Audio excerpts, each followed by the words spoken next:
Hi, Misha here, and unexpectedly today, the last two issues in Eaglemoss's collection of diecast models from the Battlestar Galactica universe came in. I received no email notification that they were shipping. I really had no idea. It was a complete surprise. And here we are. Issue 24, the Colonial Shuttle. In issue 25, the Astral Queen, once known as the prison barge. So let's kind of have an initial look and talk about them. First up on the spinny thing, the Colonial Shuttle. And while this model is originally from the original series, it actually appears in the reimagined series a few times, including one of the very first ships we see in it. Now, dimensions are a little Some sources have it at roughly 20 meters by 10 meters, so pretty big. But just looking at this model, how much longer it is than wide. Other sources say 26 meters by about 8.5 meters. That makes a lot more sense. And then it gives it about a 6-meter height, which again just tracks a little better. It has twin sublight engines, no weapons, no shields, and specs kind of depend. If we're talking original series, has a crew of 2, pilot and co-pilot. They're in the front cabin, and then the rear cabin here can be multi-purpose. It can carry cargo, it can carry up to 40 troops, up to 80 unarmed, unequipped passengers. It can even drop paratroopers, or as they refer to them, parachute troops. It also carries, or can carry, a land ram or a snow ram vehicle, kind of like you see in the alien dropship, frankly. But again, it's not armed, but it can carry armed vehicles. And in the original series, it is not FTL capable. In the reimagined series, it's a little bit different, although it looks virtually the same here. It has a standard crew of 4, pilot, co-pilot, navigator, and flight engineer. Makes sense. And it has the standard passenger capacity of 24, plus perhaps 2 attendants. Or it can carry a good amount of cargo. It's still unarmed, but in the reimagined universe, it seems to have FTO capability. Probably not terribly long range, analogous to a Raptor, which makes sense because this is larger than a Raptor. So why not? And of course, it's atmospheric capable. We see this a couple of times in the original series. We see it in the wonderful Battlestar Galactica, or rather Galactica, 1980, because that show didn't have the budget to put Battlestar in the title. And we see it in the beginning of the reimagined. We also see it in the museum on board Galactica. But we see it as a working transport, working shuttle, a couple of times in the show.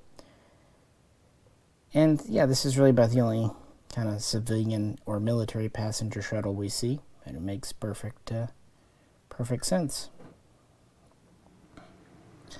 This model is probably one of the heaviest and largest. And I kind of expected that. It seems like when they do the original ships, they are pretty chunky because these were practical models. The only thing I've noticed with mine, at least, it's a little unbalanced. You kind of, when you set it on the stand, make sure you find the exact balance point. Otherwise, it likes to tip forward or back. Maybe a slight modification would make it a little better. We do have visible thrusters on the underside. We've got large engines in the back.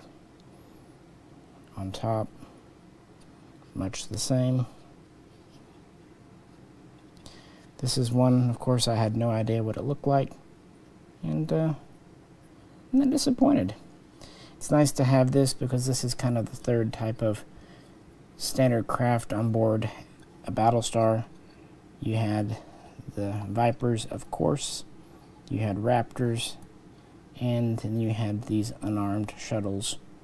And considering that Galactica's in a universe without transporter technology, yeah, you're going to need something to get relatively large amounts of people from one place to another, and a Raptor isn't always the best option. So, that was issue 24. Let's look at issue 25 and the final issue in the entire collection. And next on the spinny thing, we have the Astral Queen, part of the Ragtag fleet, a civilian ship.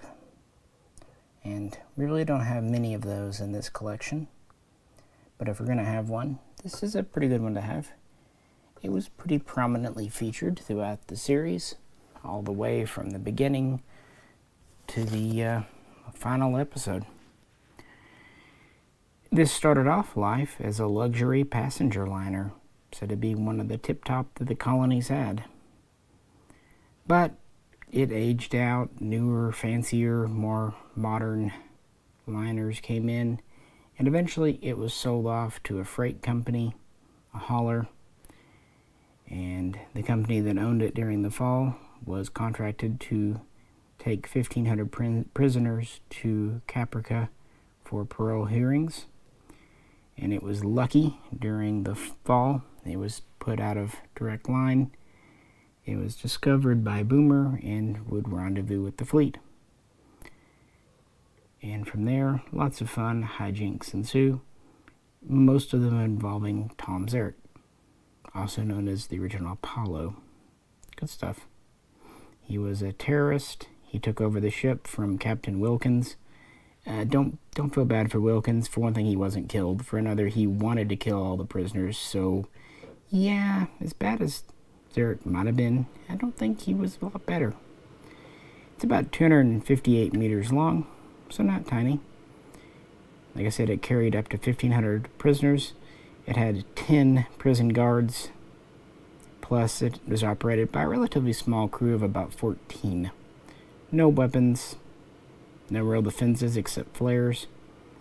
It had 3 main sublight engines, plus smaller maneuvering engines, and it was, of course, FTO capable. We do see inside it a bit, but, you know, nothing special. It's a cargo ship, a passenger ship. It does its thing. The prisoners on board were originally going to be conscripted, basically turned into slave labor to get water. In the end, though, they ended up voluntarily taking over the ship and forming repair teams and being part of the fleet. This is landed quite close to Colonial 1 on New Caprica. It hangs out on the planet for a while, gets locked up by the Cylons like the other ships. It does flee after the Battlestars come back to rescue everyone. It hates throughout Season 3, doing its thing under the control of Tom Zarek. And it's actually mildly damaged in the battle in the Ionian Nebula. It's hit at least once by a missile, but nothing critical. It's fully functional for Season 4, and it takes place in the mutiny with Felix, Gaeta, and Tom Zarek. It's one of the mutineer ships, and afterwards it's used to house the mutineers once control is reestablished. So it's a prison ship, kind of its thing. It was kind of always part of the breakaway actions. Not always on the bad side, but yeah, it was a controversial ship. And would be destroyed along with the rest of the surviving fleet when they were flown into what we know today as Earth's sun. So yeah, if they were going to do a civilian ship, the Astral Queen was a pretty good candidate. This one sits on its stand quite well. It's not as heavy as the shuttle, but it's quite long. Has kind of this interesting saucer section. Has 5 landing bays, docking bays. This actually was also in the original series, but it didn't have a name. It was just called the prison barge. It's where Baltar was housed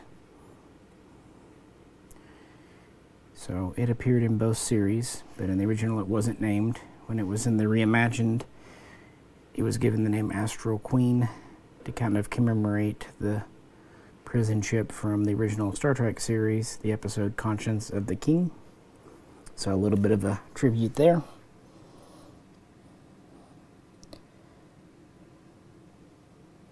And yeah, I wish we could have had more of the ragtag fleet, even if maybe we should have done them in a smaller scale at a cheaper price, or sold them in kind of a pack of 4 or 6, like having the Demetrius and a few others. But yeah, not a bad final ship. I'm kind of surprised they didn't do Cloud 9, but oh well. After all, we were promised only 12 or 13 issues in this collection, so really any we received after that, I just viewed as bonuses. Has a little notch it slides into, and this one's pretty well balanced. So yeah, what do you think? After months, it's almost a year of waiting for the shuttle, now they're here and now the collection's over. 25's a good number. We at least got all the Battlestars, the Vipers, the Raiders. I could have stood with maybe a couple more Cylon ships. They were actually getting really good with the modern base star and some of the, like the Blood and Chrome Raider, but oh well. This is certainly the most extensive BSG collection we've ever had in model form. Past ones usually don't go past 6 or 7 issues. And I did kind of an overview. The first one looked at all the Cylon ships. The second overview looked at all the Vipers and Battlestars. And I will do a third one looking at all the support ships and civilian ships. So we can get to that soon. But I wanted to go ahead and show this off since they just came in. And please do let me know what you think. Which one you like, or if you don't, or if you do. If you could, also, please do like, share, and subscribe. All that fun, good stuff. This is Misha. Catch you very soon. Next time.